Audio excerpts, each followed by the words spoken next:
Thank you, Madam President. We meet under the only agenda item that targets a specific country. When it was enacted in June 2007, Secretary General Ban Ki-moon criticized, quote, the Council's decision to single out only one specific regional item given the range of human rights violations throughout the entire world, end quote.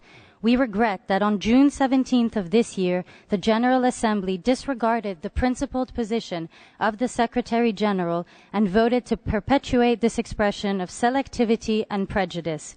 However, leading democracies spoke out on that day. The European Union expressed disappointment that no effort had been made to address the issue of maintaining one country situation as a standing item on the Council's agenda. The United States noted the Council's legitimacy would be compromised as long as one country was singled out and human rights abusers escaped scrutiny. The U.S. said that no member state had explained how this agenda item was consistent with the principles of non-selectivity and balance.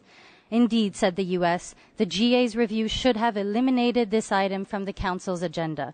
Australia expressed disappointment that the Council retained this agenda item on Israel, noting that the outcome had failed to ensure the Council would use all its tools to address the most serious, urgent, or emerging situations of human rights violations wherever they occurred.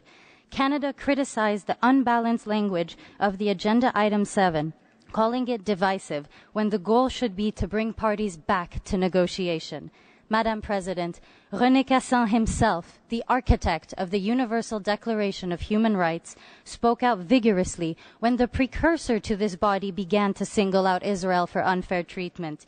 He protested the silence that reigned regarding all other, comparatively more blatant violations being perpetrated in the four corners of the world. If universal standards are applied so selectively, the danger is that eventually they will no longer be recognizable as standards at all. Thank you, Madam President.